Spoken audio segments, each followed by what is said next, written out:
Sebelumnya saudara, dari Karo Ops Polda Jawa Barat, Kombes Aris Laode Al-Fatar yang menjelaskan perihal data korban yang terdampak langsung longsor yang terjadi pada Sabtu dini hari ini. Dari data ataupun catatan petugas, ada 108 laporan kehilangan yang diterima petugas.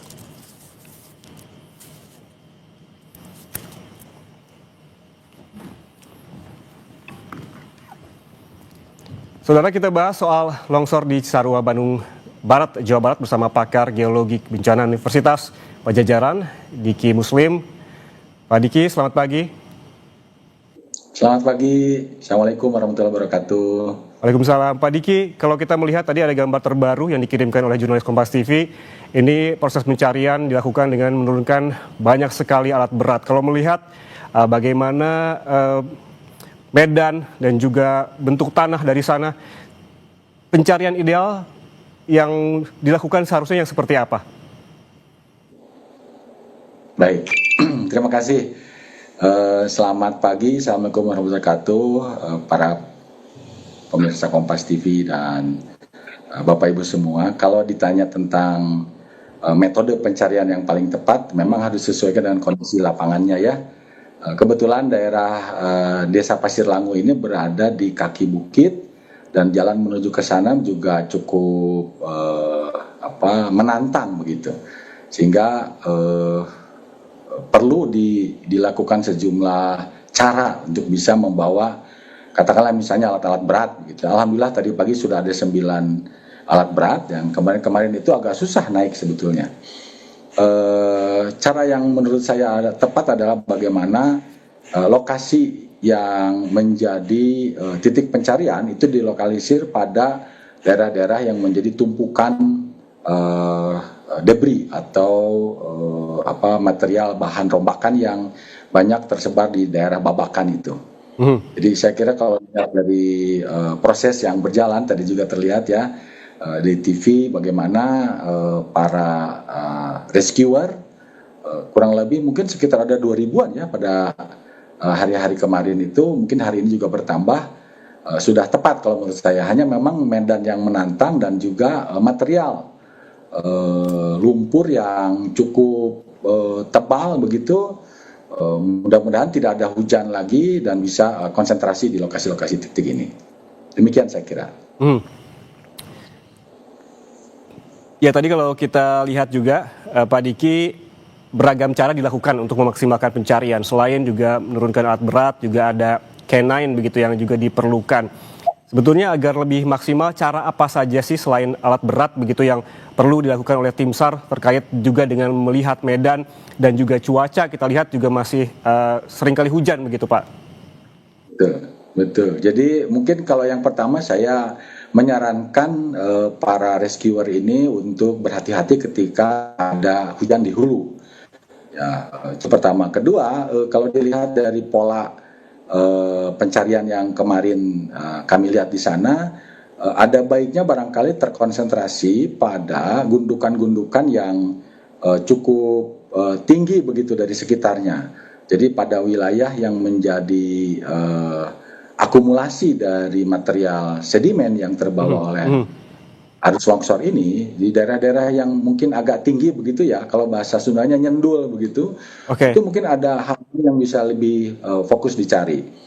Dan saya pikir daripada menggunakan alat berat yang memang juga bisa lebih cepat, tapi bisa untuk mencari korban menggunakan alat-alat ringan ya, yang menggunakan tangan begitu. Jadi distribusi dari rescuer saya pikir bisa dibagi lebih merata begitu pada titik-titik tertentu yang memungkinkan mencari gundukan-gundukan tadi itu, sehingga tidak hanya pada aliran air yang sekarang bisa terlihat ya di situ ada semacam yang kecil begitu. Kira-kira itu.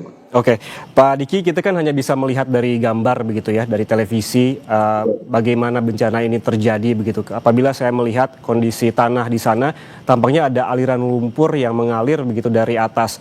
Anda melihat, apabila melihat gambar ini dari secara keilmuan geologi, sebetulnya apa yang tengah terjadi? Ya, kalau dari sisi kami dari ilmu geologi kebencanaan, sebetulnya ini adalah bagian dari siklus alam. Jadi salah satu barangkali ya poin di dalam ilmu kebencanaan itu adalah bahwa bencana itu berulang. Dan bencana berulang ini menimpa titik-titik tertentu dengan periode waktu yang tidak bisa ditentukan. Karena ada banyak faktor yang berperan di situ. Kalau kita melihat posisi dari sejumlah titik ya yang di dalam foto di TV itu terlihat ada greenhouse, kami menyebutnya itu adalah medan atau geomorfologi bergelombang. Itu salah satu ciri dari adanya paleoslide atau ciri-ciri adanya bekas longsor, bekas timbunan lumpuran dari masa lalu. Jadi kalau di dalam kajian ilmu geologi kebencanaan ada repitasi atau pengulangan bencana itu. Sehingga kitanya yang harus waspada. Begitu kira-kira. Oke, kalau ada pengulangan secara demikian, apakah memang ini faktornya itu satu faktor atau beragam faktor yang menyebabkan bencana, misal tanah yang labil disertai hujan yang deras. Namun tahan dulu Pak Diki, kita lihat dulu bagaimana situasi terkini di pengungsian. Sudah ada jurnalis Kompas TV Fida Alatas di posko pengungsian Bandung Barat, Jawa Barat. Fida, bisa dijelaskan kepada pemirsa Kompas TV bagaimana kondisi di pengungsian saat ini, apa saja yang diperlukan oleh para pengungsi di sana, Fida?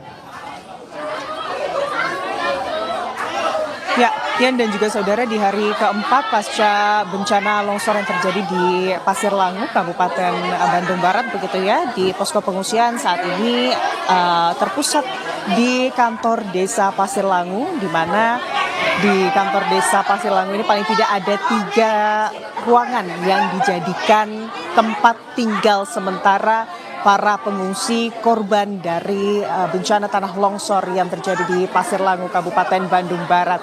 Dan ini adalah salah satu dari 3 ruangan tersebut, yang mana ini aktivitas para pengungsi sejak pagi hari tadi kami pantau ini sudah terlihat begitu ya.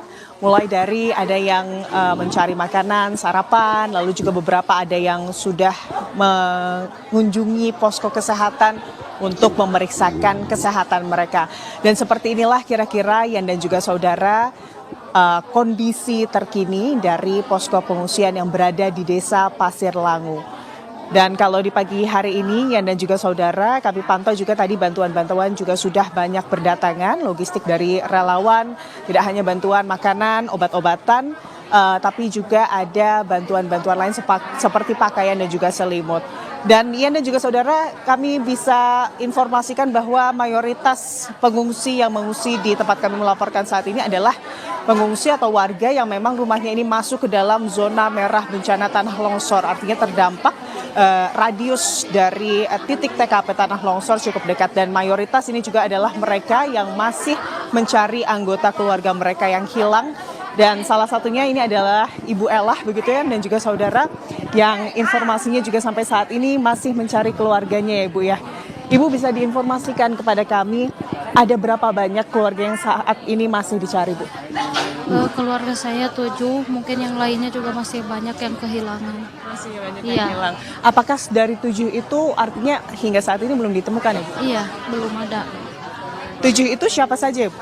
Bibi, paman, anak-anaknya, cucunya, menantunya.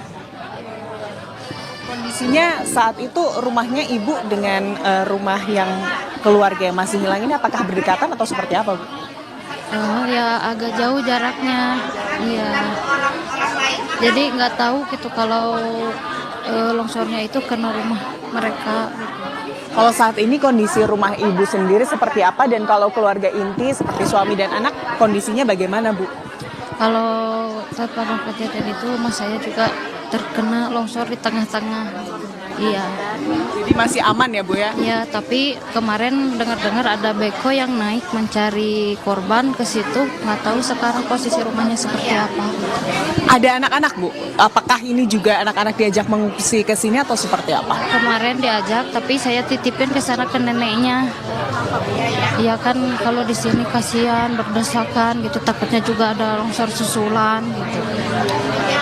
Ibu, masih ada 7 anggota keluarga yang dicari. Artinya informasi-informasi selalu ditunggu. Adakah yang standby atau berdiam di posko DVI Bu untuk menunggu kabar? Ada warga sini yang bantuin evakuasi ke sana. Iya, jadi saya tunggu informasinya dari mereka. Ibu, di sini seperti apa Bu? Apa yang kira-kira masih dibutuhkan oleh Ibu sebagai pengungsi? Bantuan-bantuan seperti apa nih Bu yang masih ditunggu? Seperti ini daleman gitu ya, seperti ya banyak lah pokoknya gitu, tapi alhamdulillahnya di sini udah banyak yang udah masih iya. Mungkin karena perempuan tentunya kebutuhan-kebutuhan itu diperlukan juga ya Bu ya. Bu, mungkin terakhir ini untuk korban atau keluarga yang masih dicari, harapannya seperti apa Bu dari Ibu sendiri? Ya pengennya cepat ketemu semuanya gitu yang hilang, biarpun nggak selamat mungkin ada jasadnya gitu. Semoga segalanya dipermudah ya Bu, proses pencarian, dan juga semoga keluarga Ibu cepat segera ditemukan. Terima kasih Ibu, sehat-sehat selalu. Itu Yan dan juga saudara, bagaimana memang banyak dari para pengungsi yang masih mencari keluarga mereka. Dan kalau data terkini, yakni data tadi malam begitu ya Yan dan juga saudara, yang diupdate dari DVI Polda Jawa Barat, paling tidak total pada hari Selasa kemarin, hari Senin kemarin Yan dan juga saudara, ini total kantung jenazah yang berhasil dievakuasi oleh tim SAR gabungan di TKP ini ada sebanyak 14 kantong, yang itu artinya sampai hari ketiga kemarin ada 39 kantong jenazah yang berhasil dievakuasi, di mana 20 lainnya ini sudah berhasil diidentifikasi dan sebagian ini sudah berhasil diserahkan ke keluarga mereka. Yan.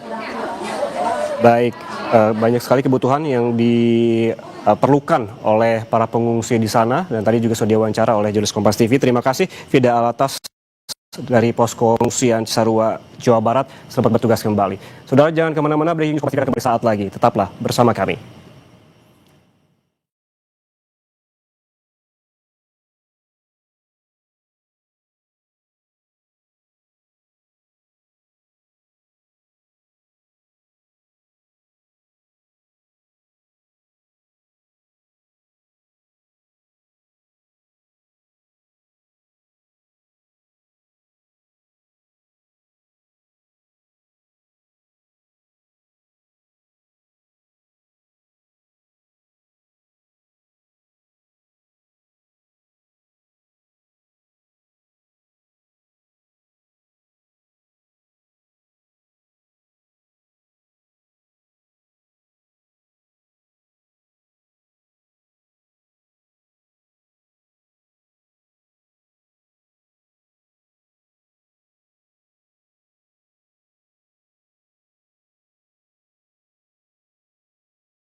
Anda masih bersama kami di Breaking News Kompas TV, Saudara. Ini yang Anda saksikan merupakan gambar udara terkait dengan pencarian korban longsor di Cisarua yang terus dilanjutkan sejak pagi tadi. Kita lihat ada sejumlah alat berat yang diturunkan pada pagi ini untuk mengoptimalkan pencarian. Tadi juga laporan dari jurnalis Kompas TV yang menyebutkan bahwa bukan hanya menggunakan alat berat, tapi juga pencarian ataupun penggalian dilakukan secara manual.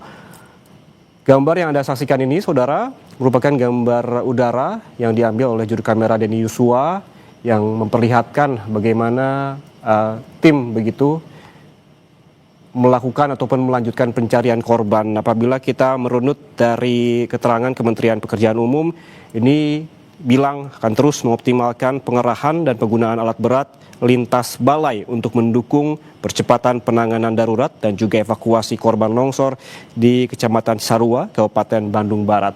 Untuk mengetahui informasi terkini, Saudara, dari lokasi longsor, kita langsung bergabung dengan jurnalis Kompas TV Niko Anggriawan. Niko, selamat pagi. Bisa dijelaskan, Niko, kondisi terkini dari sana, apa yang tengah dilakukan oleh petugas dan apakah fokus pencarian diperluas pagi ini?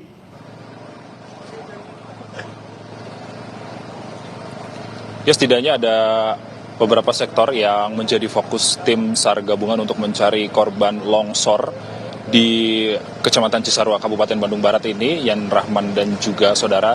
Tadi berdasarkan informasi dari Dirops Basarnas Laksma Bramantio yang menjelaskan bahwa saat ini difokuskan di sektor A1, A2, dan kemudian sektor B.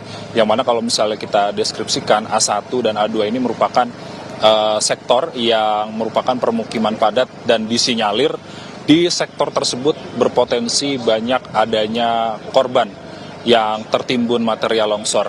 Dan fokus untuk saat ini masih banyak alat berat yang dikerahkan untuk mencari korban yang tertimbun material longsor. Visual terkini akan ditunjukkan oleh juru kamera Bimo Wicaksana, dan ini merupakan pencarian korban di sektor A1, A2, dan sektor B, yang mana tadi ada satu kantong jenazah yang berhasil dievakuasi tim SAR gabungan untuk nantinya akan diserahkan kepada tim DVI Polda Jawa Barat yang saat ini sudah standby di Puskesmas Pasir Langu untuk melakukan proses identifikasi. Dan juga kita bisa melihat visual Anda terkini adalah ekskavator yang tonasenya kecil. Tentunya ini bisa mempermudah tim SAR untuk mencari korban yang tertimbun material longsor. Dan informasi Yan Rahman dan juga saudara, kalau misalnya tim SAR gabungan telah menemukan indikasi jenazah yang tertimbun material longsor, maka semua operasional alat berat ini nanti akan dihentikan untuk mempermudah pengangkatan jenazah. Karena penghentian proses operasional dari alat berat sendiri nantinya akan bisa menghindari jenazah dari rusak seperti itu. Dan kemudian setelah diangkut, baru kemudian nantinya akan dibawa ke tim DVI Polda Jabar yang saat ini sudah standby di Puskesmas Pasir Langu untuk melakukan identifikasi. Dan kemudian bisa diterangkan juga dalam visual Anda saat ini ada beberapa relawan, dan saat ini diutamakan Yan Rahman dan juga saudara, di lokasi pencarian ini tidak boleh orang sipil masuk ke wilayah sektor-sektor pencarian, yang mana saat ini lokasi pencarian difokuskan untuk tim relawan gabungan, kemudian ada media, dan juga ada tim PNI yang ini nantinya bisa mempermudah dan juga mempercepat proses pengevakuasian jenazah. Masyarakat sipil tidak diperkenankan mendekat dari radius 100 meter. Tentunya kemarin yang disampaikan oleh Kepala Kantor SAR Bandung yang menyampaikan bahwa salah satu hambatan yang menghalangi tim SAR gabungan untuk mencari korban adalah banyaknya warga sipil yang menyaksikan proses evakuasi jenazah. Dan ini yang menjadi hambatan dan tentunya saat ini menjadi evaluasi dari tim SAR gabungan untuk nantinya bisa menjauhkan masyarakat sipil dari lokasi pencarian. Dan juga semua orang atau tim relawan yang ada di lokasi pencarian ini diwajibkan untuk memakai alat pelindung diri atau alat pengaman diri, mulai dari helm, kemudian sepatu boots, kemudian ada sarung tangan latex, dan dikhususkan untuk mereka yang spesialisasi untuk mengangkat jenazah. Mereka ini akan menggunakan hazmat untuk menghindari dari bakteri-bakteri yang ditimbulkan dari jenazah yang sudah tertimbun kurang lebih 4 hari sejak kejadian pada hari Jumat kemarin. Dan kemudian dari relawan juga mereka mencari korban dengan cara manual. Kalau dengan cara manual ini mereka biasanya menggunakan tongkat dengan tinggi sekitar 2 meter untuk nantinya bisa dikatakan memasukkan tongkat tersebut ke dalam timbunan tanah untuk nantinya mendeteksi apakah ada jenazah yang tertimbun material longsor. Dan juga selain membawa tongkat, tentunya anjing pelacak ini juga dikerahkan. Yan Rahman dan juga saudara, ada sekitar 4 anjing pelacak yang dikerahkan untuk membantu evakuasi dari proses pencarian korban longsor yang terjadi di Desa Pasir Langu ini. Kemudian prosesnya, tadi kami sempat berbicara kepada anggota yang membawa unit K9 atau anjing pelacak. Mereka ini agar tidak terlalu terforsir tenaganya, nantinya akan dibagi secara shifting. 2 dioperasionalkan untuk proses pencarian, nanti 2 akan diistirahat. Begitu nanti akan terus dilakukan selama 1 jam sekali untuk menghindari kelelahan yang nantinya akan dialami oleh anjing-anjing khusus dan spesialisasi untuk mencari korban yang tertimbun material longsor. Dan kemudian kalau misalnya anjing K9 ini menemukan jenazah, mereka akan bereaksi, mulai dari menggonggong, lalu kemudian anjing tersebut menghentikan kibasan ekornya, bahwa ini mengindikasikan bahwa di dalam timbunan yang mereka endus ini nantinya akan ada jenazah yang kemudian akan digali oleh tim SAR gabungan.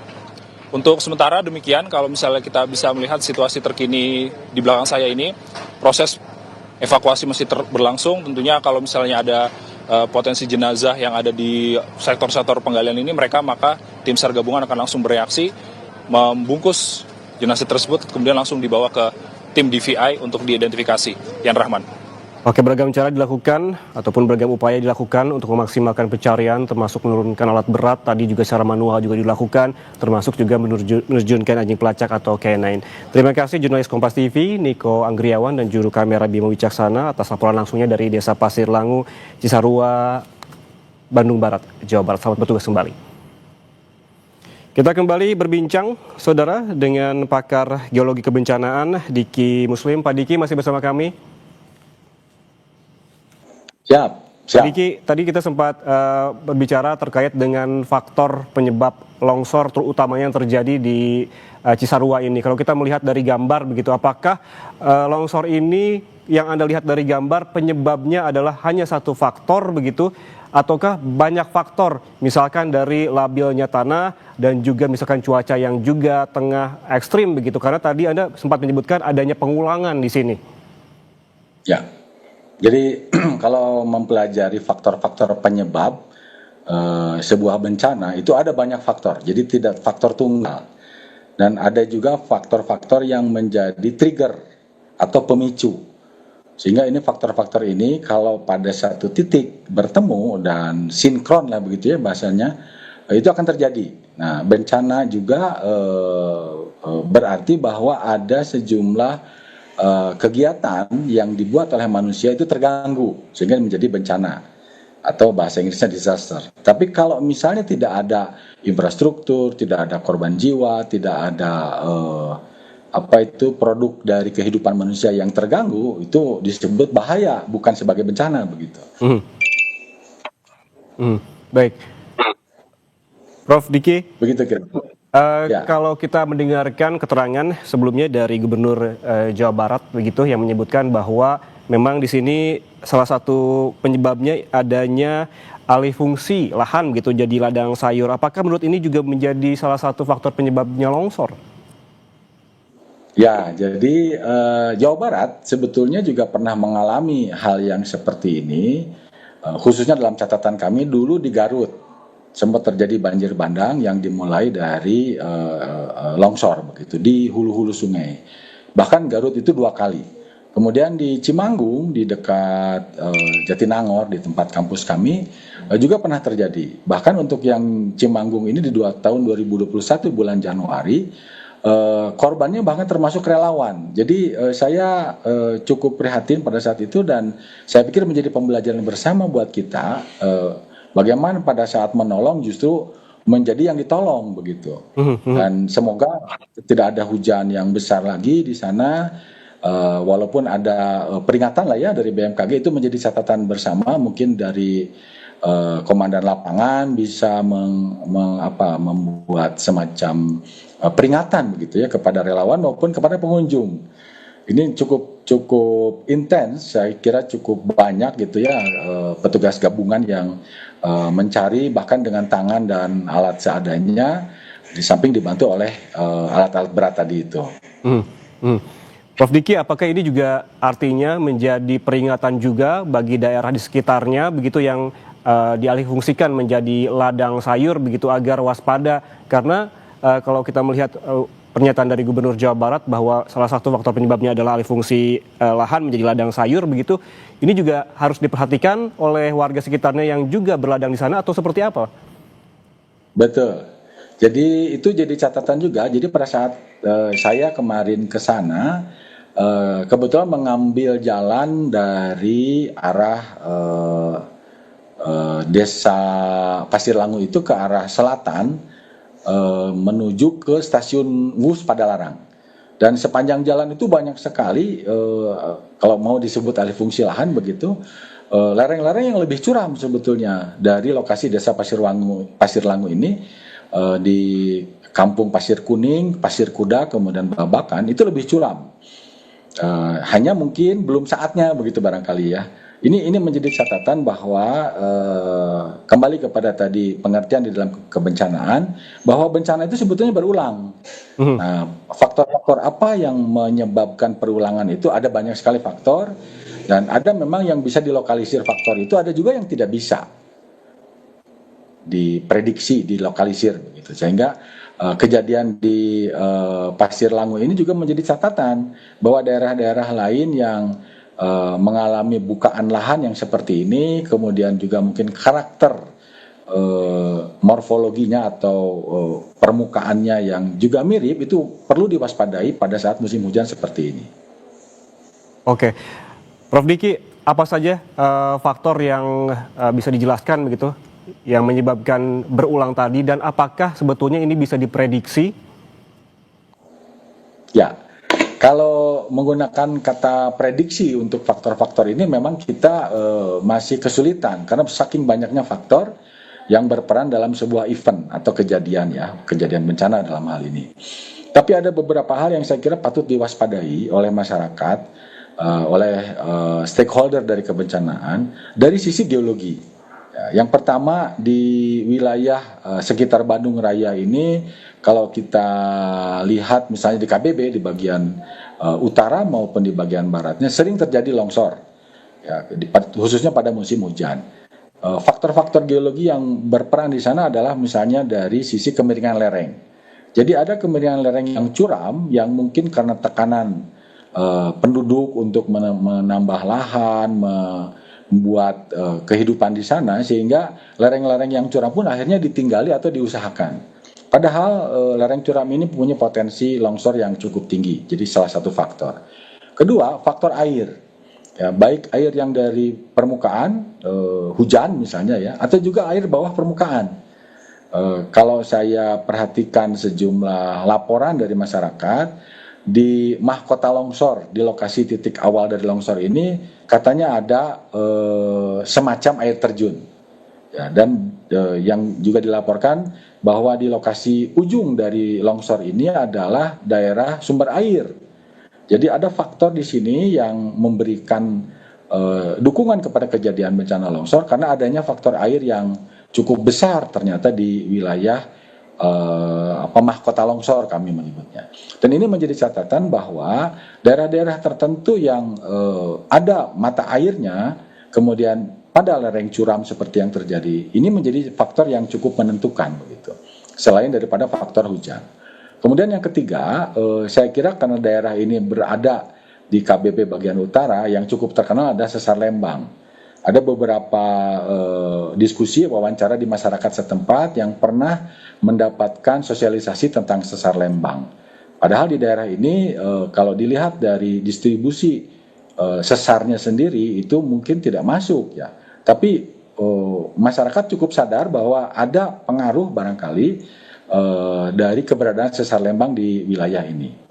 Jadi faktor-faktor yang besar, yang kecil, yang memungkinkan maupun yang tidak, itu perlu diwaspadai oleh semua pihak. Saya kira begitu, Mukal.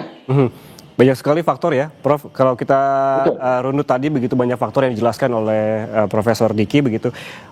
Apa yang perlu dilakukan oleh pemerintah? Apakah memang harus ada koordinasi, komunikasi di bidang keilmuan tentunya melihat suatu daerah?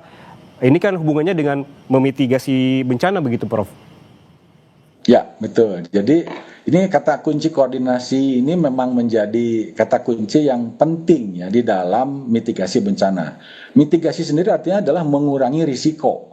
Jadi kita sudah harus tahu dulu resikonya itu. Jadi termasuk masyarakat saya kira membangun rumah di lereng curam, kemudian mengetahui adanya sumber air di lereng-lereng ini itu adalah bagian dari risiko. Adanya air terjun, kemudian adanya getaran gempa bumi, itu juga bagian dari risiko. Jadi bagaimana mengurangi risikonya itu yang harus dikoordinasikan oleh pemerintah saya kira. Dan itu menjadi catatan pentingnya stakeholder atau para pemangku kepentingan kebencanaan ini untuk paling tidak tahu saja dulu begitu ya. Saya agak khawatir karena tahu saja belum begitu sehingga akhirnya yang muncul adalah hoax. Ada banyak sekali berseliweran hoax ini yang saya khawatirkan. Artinya apa yang perlu dilakukan oleh pemerintah tadi kalau bisa dibilang oleh Prof. Diki, jangan sampai yang dibaca ataupun yang dicerna adalah hoax, bukan hal-hal atau faktor-faktor yang dijelaskan secara keilmuan gitu. Namun yang dijawab dulu Prof. Sesaat lagi kita kembali, tetaplah bersama kami di Breaking News Kompas TV.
Anda masih bersama kami di Breaking News Kompas TV, Saudara. Yang Anda saksikan saat ini merupakan visual terbaru dari lokasi longsor di Desa Pasir Langu, Cisarua, di mana saat ini proses pencarian korban longsor masih terus dilakukan oleh tim SAR.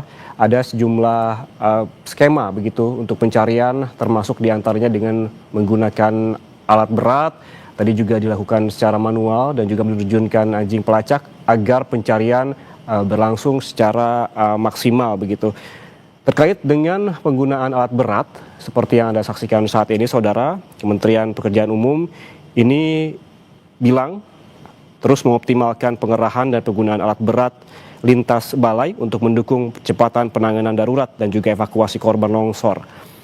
Kemudian Menteri PU juga mengatakan untuk menginstruksikan seluruh balai di wilayah Jawa Barat untuk terus siap siaga dan juga memberikan dukungan penuh terhadap penanganan darurat dan proses evakuasi yang hingga pagi ini, Saudara, masih terus dilakukan.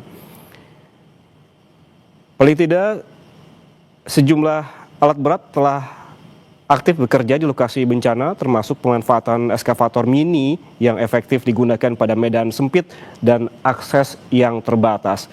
Pengerahan alat berat dilakukan secara terpadu, ini melalui kolaborasi lintas balai teknik Kementerian PU dan juga pihak lainnya. Selanjutnya juga ini dimobilisasi sarana dan juga prasarana air bersih dan sanitasi bagi pengungsi oleh Balai Penanganan Bangunan.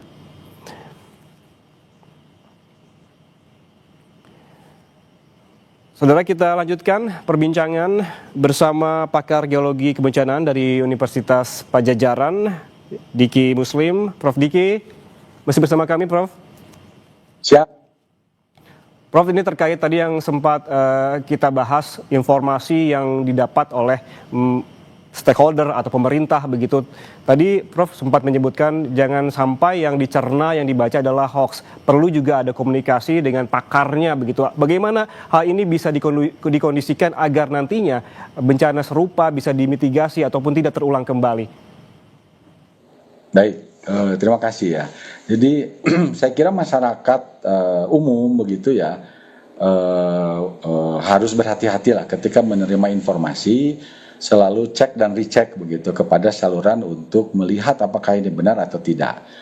Paling tidak ada sejumlah rujukan begitu atau website atau aplikasi yang bisa dipakai sebagai rujukan yang benar, sehingga tidak termakan oleh hoax, kemudian kepanikan, begitu salah ambil langkah dan macam-macam. Itu menjadi penting agar masyarakat tidak terkena oleh sesuatu yang tidak perlu begitu pada saat terjadi event bencana ini.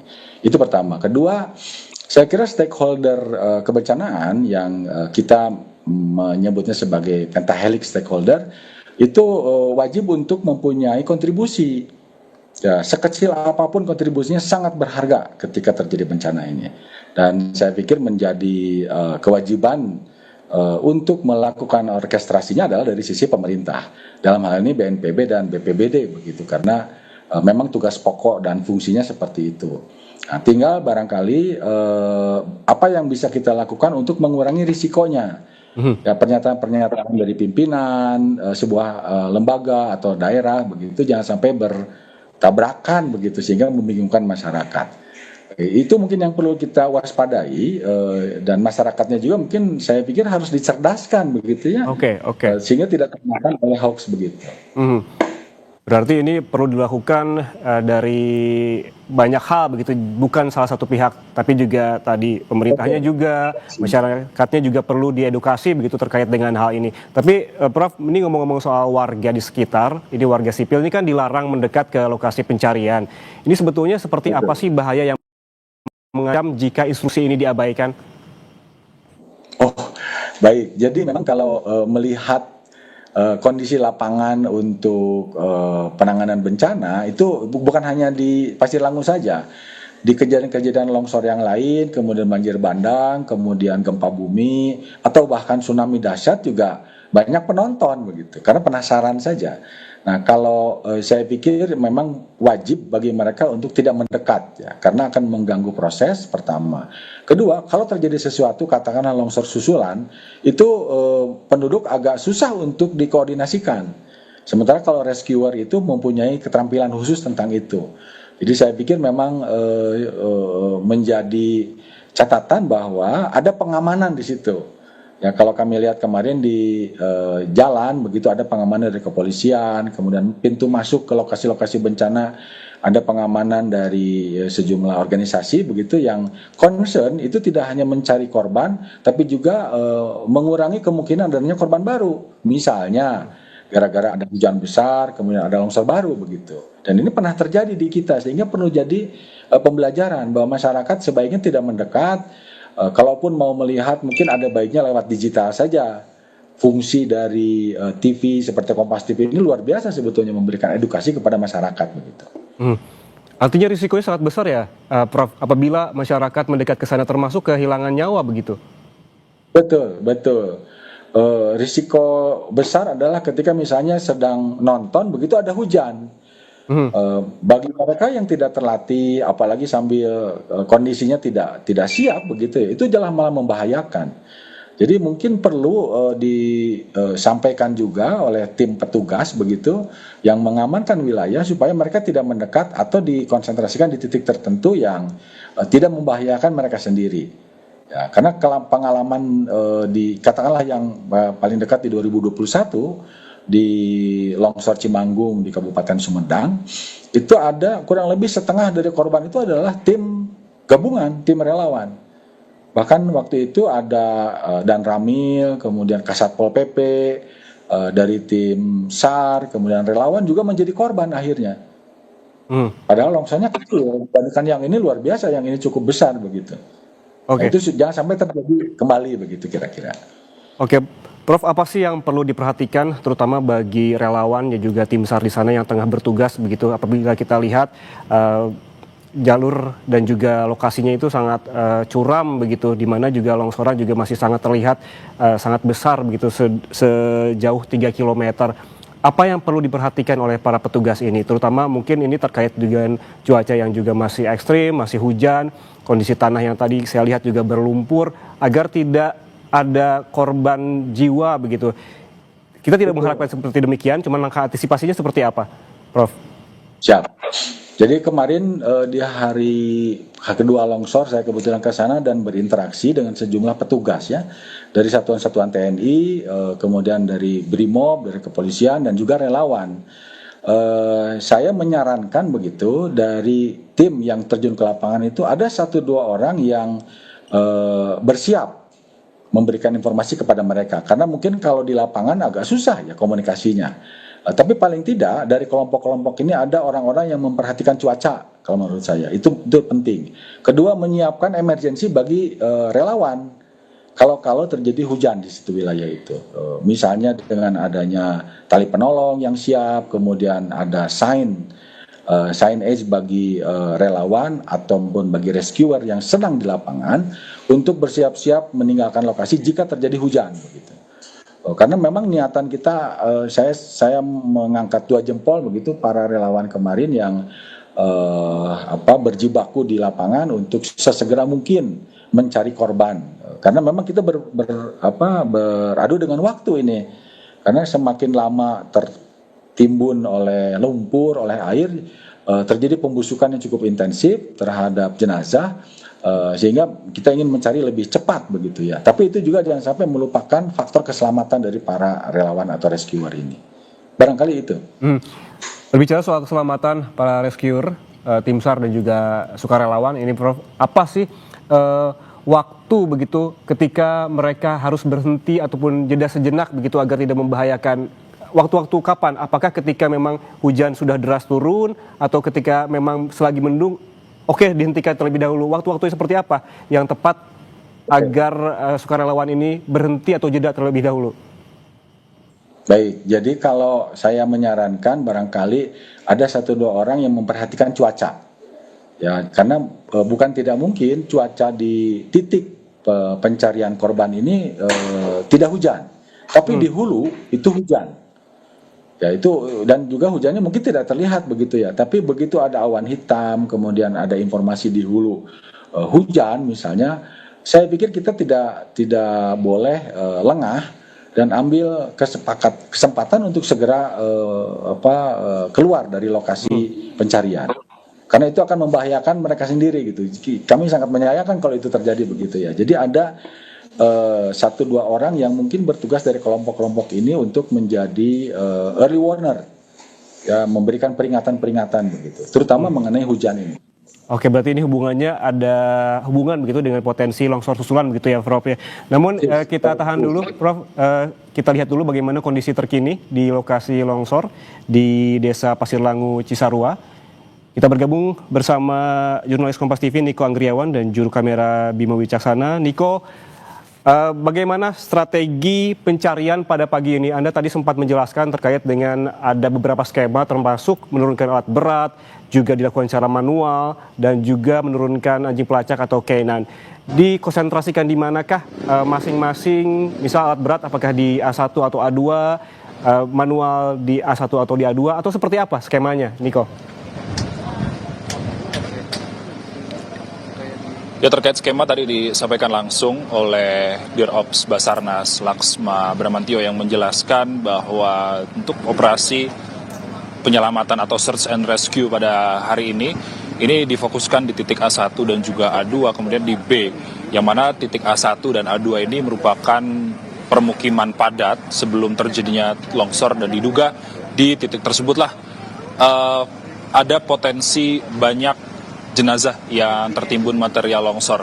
Dan kemudian untuk fokus tim pencarian pada hari ini, Yan Rahman dan juga saudara, kemarin sempat dikatakan oleh Kepala Kantor SAR Bandung, Ade Dian Permana, yang menjelaskan bahwa ada 46 orang yang masih hilang atau masih dalam dilakukan pencarian. Dan maka dari itu, fokus dari utama tim SAR gabungan pada hari ini adalah mencari 46 orang yang masih hilang tersebut.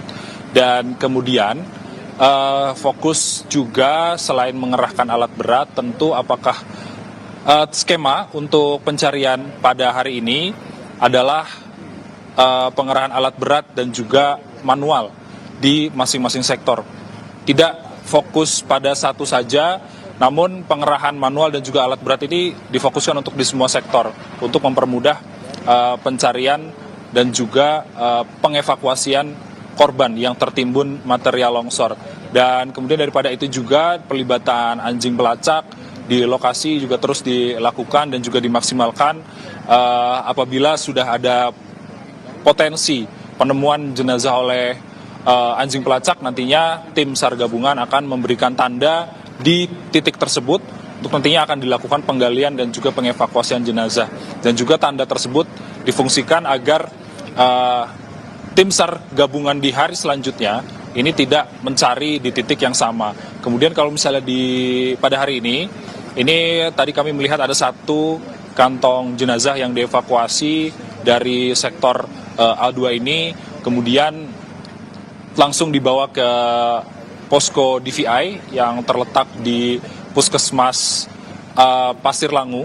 Itu nantinya akan dilakukan pencocokan data mulai dari postmortem, kemudian antemortem, dan diidentifikasi, dicocokkan siapa identitasnya, dan kemudian apabila sudah diidentifikasi, nantinya jenazah tersebut atau korban tersebut akan dikembalikan ke keluarga masing-masing untuk dimakamkan secara layak. Proses evakuasi masih terus berlangsung, Yan Rahman dan juga saudara.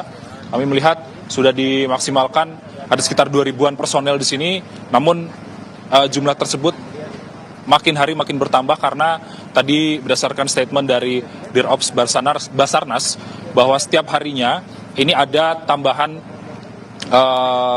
tim relawan yang ingin ikut melakukan pencarian korban longsor di Desa Pasir Langu ini. Dan dimaksimalkan juga ada penggunaan alat pengaman diri di lokasi pencarian. Tentu masyarakat sipil tidak diperkenankan masuk karena kondisi dari lokasi pencarian korban longsor ini masih labil dan masih rentan akan longsor susulan. Tentunya kerjasama dari lintas koordinasi dari berbagai macam lembaga tentunya untuk menjaga agar memberitahukan atau memberikan warning apabila terjadi longsor susulan. Tentunya nantinya semua tim relawan ini nanti akan dievakuasi terlebih dahulu. Dan yang menjadi halangan pada hari ini adalah cuaca, Yan Rahman juga saudara. cuaca ini tidak menentu mulai dari pagi. Tadi pagi kami memantau di sini sempat terjadi hujan sekitar 15 menit hingga setengah jam. Tentunya saat hujan tersebut tim relawan ini di stop terlebih dahulu untuk melakukan pencarian. Baru setelah hujan berhenti, para relawan ini dideploy kembali atau dikerahkan kembali untuk mencari korban. Untuk sementara demikian, Yan Rahman.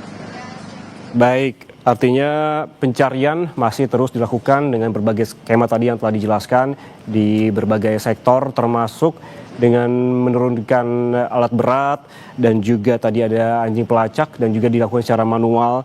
Dan memang ada kendala cuaca di sini, walaupun memang sudah ada strategi tersendiri dalam melakukan pencarian pada pagi ini. Terima kasih jurnalis Kompas TV Niko Anggriawan dan juga juru kamera Bigo Wacaksana atas laporan langsungnya dari Desa Pasir Langu, Cisarua, Jawa Barat. Selamat bertugas kembali, Niko. Saudara, jangan kemana-mana, breaking news Kompas TV saat lagi akan kembali, tetaplah bersama kami.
Anda masih bersama kami di Breaking News Kompas TV. Saudara, kita lihat bersama bagaimana update ataupun informasi terbaru dari lokasi pencarian korban longsor di Cisarua, Jawa Barat.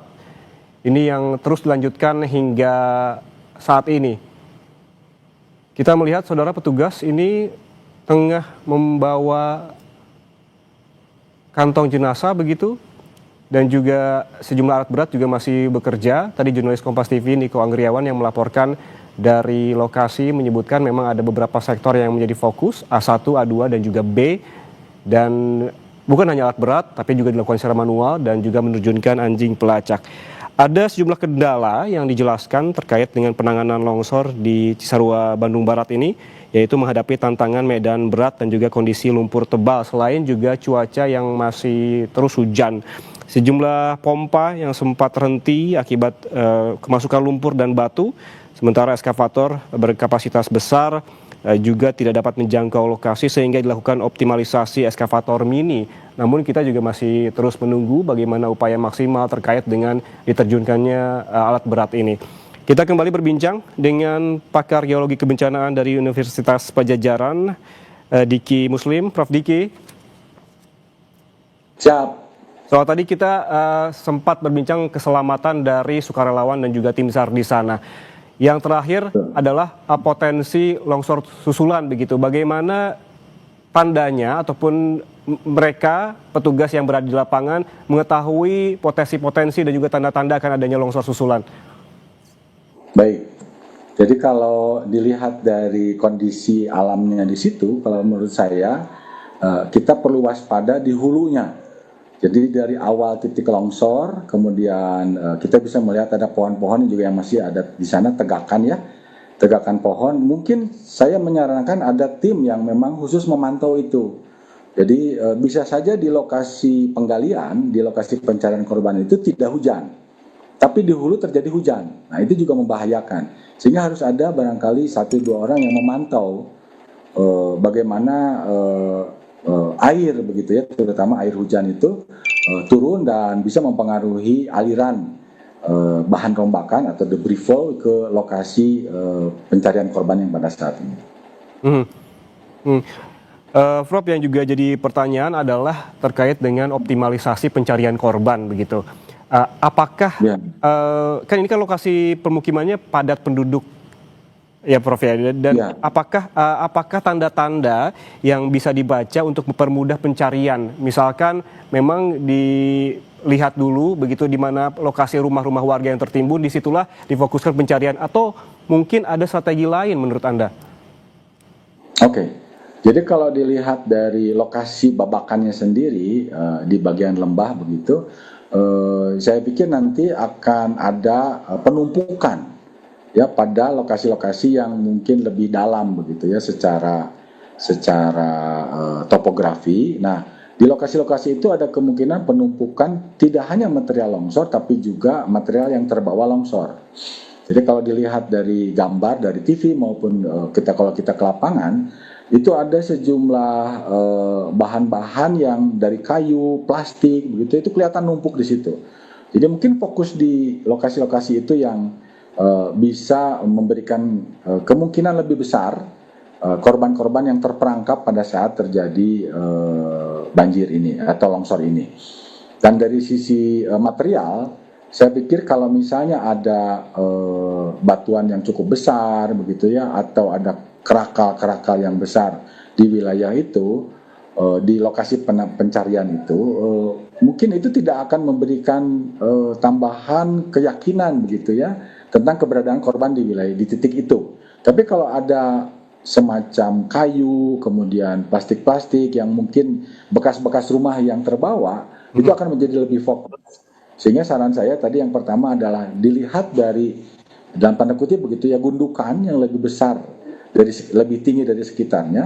Kedua dari materialnya. Jadi materialnya mungkin yang kalau banyak kerikil dan kerakalnya seperti tadi di pompa mengganggu pompanya, itu mungkin tidak begitu banyak peluang untuk mendapatkan korban di titik itu. Tapi kalau ada kayu, bambu yang menumpuk begitu, bekas-bekas rumah di sana, itu memberi kemungkinan besar untuk bisa mendapatkan kita jenazah di dalamnya. Begitu kira-kira. Oke, ada juga Prof, ini pertanyaan awam yang memang perlu juga dijelaskan agar masyarakat juga teredukasi. Ini terkait dengan penggunaan alat berat, Prof. Semakin banyak alat berat yang digunakan, artinya tanah di bawahnya semakin padat. Menurut Anda ini bagaimana? Ya betul, memang dilematis ya kalau kita melihat penggunaan alat berat ini. Dan saya kira dengan alat berat yang ukurannya lebih kecil, itu sebetulnya lebih efisien, lebih efektif kalau menurut saya. Dibandingkan kita membawa alat berat yang besar-besar begitu, malah menjadi kesulitan nantinya kan tanahnya terpadatkan begitu. Apalagi di daerah ini masih lumpur bercampur air. Sehingga kalaupun terpadatkan itu akan lebih sulit lagi kita menjangkau jenazah yang mungkin ada di dalamnya. Tapi saya pikir kita bisa membuat, tadi ada sektor-sektor begitu ya, memetakan secara visual di lapangan, langsung di lapangan, titik-titik yang bisa kita hubungkan menjadi jalur untuk alat berat ini. Sehingga dia tidak mengganggu titik pencariannya justru. Nah, mungkin ini agak tricky begitu ya, tapi di lapangan kita bisa melihat ada wilayah-wilayah ada saluran air misalnya ya, kemudian di sekitar saluran air itu ada tumpukan material yang non alami yang bukan dari tanah dan batuan gitu. Nah, konsentrasi titik-titik itulah yang jangan diinjak oleh alat berat, barangkali itu. Jadi alat beratnya juga harus dipetakan dulu mau arah kemana sehingga tidak menyulitkan ya, dari pencarian jenazah, begitu, pencarian korban. Ya, itu yang kedua. Kemudian yang ketiga, saya pikir nanti kalau dilihat dari karakter material yang terbawa longsor ini, yang umumnya adalah material vulkanik, material gunung api, begitu ya, dengan konsentrasi air cukup tinggi di hari-hari kemarin. Lidah dari longsor ini kan berhenti di satu titik di dekat jembatan kalau tidak salah, itu di bagian paling selatannya ya, paling bawahnya itu. Nah itu mungkin memberikan kesempatan kepada alat-alat berat untuk melihat bagaimana ketebalan dari material yang mengalir ini, sehingga kita bisa kita bisa dapat gambaran barangkali ya, kemana alat berat ini harus melangkah supaya dia tidak justru memberikan beban besar kepada material-material yang sudah tertumpuk begitu. Baik, baik. Banyak sekali yang bisa kita cerna ya, Prof, terkait dengan bencana kali ini, bisa diambil begitu sebagai pelajaran juga, terkait juga dengan edukasi terhadap masyarakat, bagaimana keselamatan juga tim yang tengah bekerja di sana. Terima kasih Pakar Geologi Kebencanaan Universitas Padjadjaran, Diki Muslim, atas waktunya bersama kami di Breaking News Kompas TV. Sehat selalu, Prof. Terima kasih, sama-sama. Semoga sehat semuanya. Amin. Saudara, jangan kemana-mana, Breaking News Kompas TV akan kembali sesaat lagi. Tetaplah bersama kami.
Anda menyaksikan Breaking News Kompas TV, saudara, terkait dengan pencarian korban longsor yang terjadi di Cisarua, Kabupaten Bandung Barat. Saudara, 23 prajurit marinir menjadi korban bencana longsor di Kabupaten Bandung Barat, Jawa Barat. Sementara itu, Gubernur Jawa Barat Deddy Mulyadi bilang alih fungsi lahan jadi penyebab longsor. Suasana duka menyelimuti pemakaman korban longsor Cisarua, Praka Marinir Muhammad Kori. Pemakaman anggota TNI AL Batalion 9 Brigif 4 Marinir PS Lampung ini dilakukan secara kedinasan di Desa Kibang, Kecamatan Metro Kibang, Lampung Timur. Di mata sang ibunda, almarhum dikenal sebagai anak yang baik dan sayang pada keluarga. Sayang sama adiknya, sama orang tuanya. Komunikasi terakhir kapan itu, Bu? Nelpon Ibu kapan? Waktu nak berangkat ke Bandung. Selalu pamit ya, Bu? Selalu Iya, kalau nak kemana-mana pamit dia. Mau mak, katanya saya mau berangkat ke Bandung. Nanti kalau sudah lulusan dari Bandung, saya mau berangkat ke Papua. Nanti kalau sudah pulang dari Papua, saya mau beli rumah di Lampung. Nanti ibu saya sama bapak saya mau dibawa ke Lampung. Praka Marinir Muhammad Kori menjadi satu dari 23 prajurit marinir yang menjadi korban bencana longsor di Kabupaten Bandung Barat, Jawa Barat. Mereka gugur saat latihan pratugas di lokasi saat musibah terjadi. Rencananya mereka akan melaksanakan pengamanan perbatasan Republik Indonesia Papua Nugini. Dari 23 prajurit, 4 diantaranya ditemukan meninggal dunia. Kasal memastikan pencarian terus dilakukan terhadap 19 anggota marinir lain yang tertimbun longsor dan belum ditemukan. Memang terdapat 23 anggota marinir yang tertimbun longsor. Saat ini sudah diketemukan baru 4 personil dalam kondisi meninggal dunia dan yang lainnya belum ditemukan. Masih diadakan upaya pencarian terus. Memang mereka sedang melaksanakan latihan pratugas untuk dikirim ke melaksanakan PAM perbatasan RI PNG. Longsor menerjang Desa Pasir Langu, Cisarua, Bandung Barat, Jawa Barat pekan lalu. Lebih dari 600 jiwa terdampak dan harus mengungsi. Gubernur Jawa Barat Deddy Mulyadi menyatakan, alih fungsi lahan akibat tak sesuai tata ruang diduga jadi salah satu pemicu longsor Cisarua. Dia meminta daerah rawan longsor tersebut kembali menjadi hutan. Daerah Kemiringan yang seharusnya ini daerah hutan rimbun, kebun bambu berubah jadi perkebunan sayuran. Dan pakai plastik kan, wah adalah tata ruangnya harus segera dibenahi. Berulang-ulang saya katakan, daerah-daerah yang seperti ini tidak layak jadi kebun sayur, layaknya jadi hutan bambu. Ya, sudah lama kita ini membangun tidak didasarkan pada mitigasi bencana. Pencarian korban longsor di Cisarua terus berlanjut. Total sudah ada 34 kantong jenazah yang dievakuasi dan 17 diantaranya sudah teridentifikasi. Tim Liputan Kompas TV.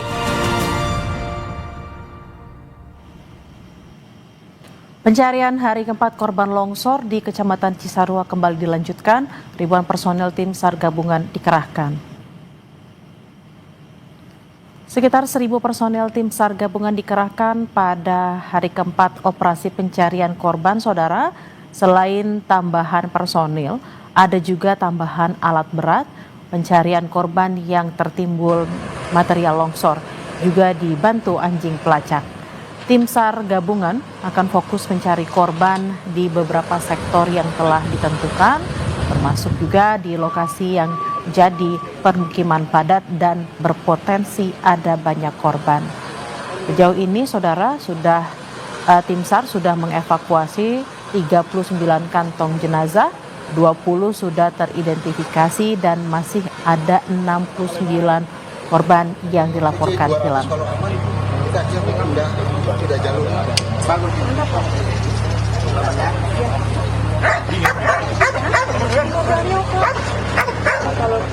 hujan Pak. Oh, hujan. Kalau hujan semalam benar dia belum datang hujan nih, pasti datang panas sampai sore. Saya nggak percaya sih. Tetap kita akan maksimalkan di set A1 dan set A2 karena kemarin terakhir itu terakhir kita paling banyak di A2 ya, kemudian berkembang nanti akan ke B karena beberapa juga di B kita kemarin sempat dapat tapi tidak maksimal karena waktu sudah sudah turun, sudah sore sekali. Ya, jadi nanti kekuatan yang ada di A1 dan A2 itu akan kita deploy, kita bagi juga ke B2 yang ada di seberang sana ya. Mungkin teman-teman sudah lihat ini juga atas sudah turun semua. Mungkin demikian.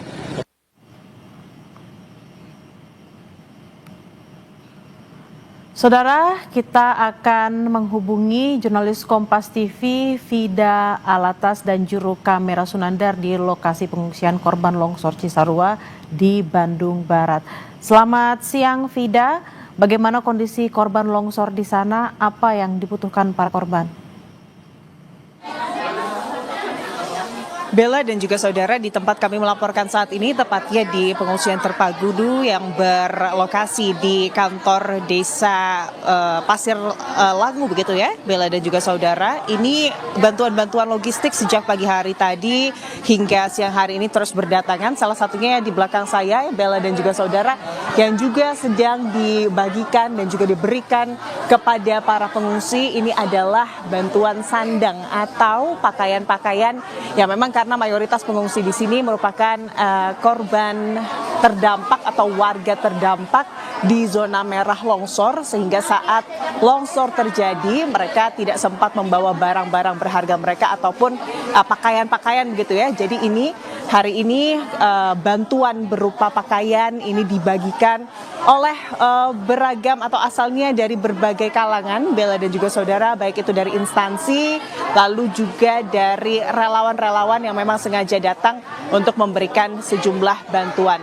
Karena memang Bella dan juga saudara, di kantor desa Pasir Langu ini ada sekitar 700 warga yang memilih untuk mengungsi sementara tinggal di sini. Salah satunya mungkin kita bisa ajak berbincang. Selamat siang Mbak, dengan Mbak siapa ini dari RW mana ya? Saya Yuli dari RT 4 RW 11. RW 11 adalah RW yang terdampak paling parah ya Mbak ya. Jadi TKP pencarian, betul? Iya. Oke, kalau sekarang kondisinya seperti apa Mbak di rumah Mbak sendiri? Saya belum ke sana, belum. Keluarga seperti apa Mbak? Keluarga alhamdulillah selamat, tapi kalau sepupu-sepupu belum diketemukan sebagian. Kalau rumah berarti belum tahu kondisinya seperti apa? Rumah alhamdulillah selamat rumah saya, kalau saudara-saudara seperti sepupu gitu hancur semua. Berarti sampai saat ini keluarga Mbak yang belum ada kabar, belum ditemukan ada berapa banyak Mbak? Semuanya 17, baru ketemu 4. Ya. Itu terdiri dari siapa saja Mbak? Dari kayak uak, sepupu saya, bukan tetangga tapi masih terikat saudara gitu. Artinya ada yang standby di DVI begitu ya Mbak ya? Iya. Terima kasih Mbak. Kalau kronologinya tuh seperti apa sih Mbak di awal? Apalagi Mbak kan di RW 11 ya Mbak ya. Seperti apa sih saat kejadian? Saya lagi tidur. Kakak saya pulang kerjanya kan subuh. Dia lagi teriak-teriak, bangun, itu rumah udah pada hilang sebagian. Katanya gunung terbelah. Ngomongnya seperti itu. Jadi saya tuh gak mikir pakaian, gak mikir apa. Ngambil anak, gak pakai jaket, langsung ke sini jalan kaki. Hujan-hujanan gitu. Oke. Terus saat itu bawa anak aja. Berarti di sini sekarang ngungsi sama siapa aja Mbak? Ini kakak-kakak saya, orang tua saya, anak saya, sini semua. Informasinya sampai kapan Mbak kalau dari pemerintah sampai kemudian proses relokasi dan juga hunian sementara ini disediakan? Belum tahu sih, belum ada pemberitahuan sampai kapan kita di sini gitu. Kalau sekarang belum boleh pulang, katanya takut ada longsor susulan gitu. Ya. Kalau yang paling dibutuhkan saat ini kira-kira apa ya Mbak ya? Celana dalam, keperluan kayak kayu putih gitu buat anak ya. Kondisi cuacanya soalnya dingin juga ya Mbak ya? Anak-anak banyak yang masuk angin gitu, gatal-gatal. Iya. Sudah mulai ada keluhan kesehatan artinya Mbak ya? Ya. Saya juga tadinya nggak pernah ada riwayat darah tinggi, sekarang jadi darah tinggi. Ya, sakit kepala, pusing gitu. Kalau anak-anak yang ikut mengungsi ada berapa orang Mbak? Anak-anak kurang tahu sih, anak-anak banyak ya, tapi nggak tahu jumlahnya. Baik. Mbak, ini kan ada relokasi begitu ya, yang rencananya akan dilakukan oleh pemerintah untuk warga terdampak. Kalau harapannya sendiri dari warga, dari Mbak, seperti apa tempat relokasinya mungkin, yang seperti apa begitu idealnya? Ya harapan saya sih yang lebih baik dari ini ya, yang nggak bakal ada bencana-bencana lagi. Soalnya kan kita di sini rumah emang masih ada, tapi kan mata pencaharian kita itu udah habis gitu. Jadi kita kalaupun pulang dari mana, kita pencarian kita kan udah nggak ada. Jadi makan, air juga udah mati kan ya, udah nggak ada gitu. Tapi Mbak berarti belum ke rumah lagi sama sekali ya Mbak ya? Suami sih udah kecek, kalau saya belum. Trauma atau gimana? Trauma banget, takut dengar suara gemuruh-gemuruh itu, serasa gemuruh yang kemarin gitu. Iya, masih takut. Anak juga masih takut. Ya. Terima kasih banyak Mbak atas waktunya bersama kami Kompas TV. Semoga segalanya dilancarkan prosesnya ya. Itu salah satu dari sekian banyak warga terdampak dari tanah longsor yang mengungsi di kantor desa Pasir Langu. Bella dan juga saudara yang hingga saat ini masih mencari sejumlah sanak saudaranya. Dan ini juga Bella bisa dilihat ini adalah waktu jam makan siang, sehingga bantuan-bantuan makan siang, makanan, nasi kotak ini juga diberikan bagi para warga dan juga pengungsi.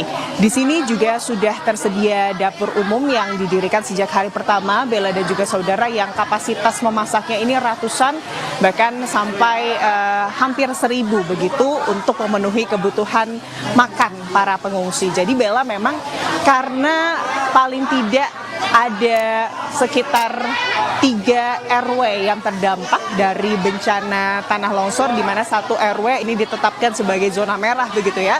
Warga Pasir Langu, Kecamatan Cisarua ini memilih untuk tinggal sementara di pengungsian bagi mereka yang memang tidak bisa atau tidak memiliki sanak keluarga atau kerabat yang dekat. Karena memang di sini lokasinya relatif lebih aman begitu ya Bella dan juga saudara, sehingga untuk menunggu tadi informasi dari Wakil Bupati Kabupaten Bandung Barat menyebut bahwa di tempat pengungsian ini di kantor desa Pasir Langu paling tidak ada 3 RW atau ada warga dari 3 RW, yakni diantaranya adalah RW 11 dan juga RW 13.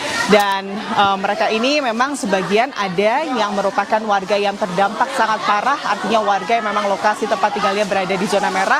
Ada juga yang terdampak sebagian titik lokasi yang dekat. Dan bagi mereka, warga yang memang lokasinya bukan zona merah tapi juga terdampak, ini mereka masih menunggu rekomendasi dari Badan Geologi terkait kondisi tanah di kediaman mereka, dan jika kemudian kondisi tanah tersebut ini sudah dinyatakan tidak labil begitu ya oleh Badan Geologi, maka warga yang juga terdampak dan mengungsi di sini akan segera bisa diinformasikan untuk kemudian kembali ke kediaman mereka masing-masing. Bella. Vida, lalu apakah sudah ada informasi kemana warga nanti akan direlokasi? Apakah sudah ada tempat juga untuk huntara mereka? Singkat saja, Vida. Bella, kami tidak bisa mendengar Anda.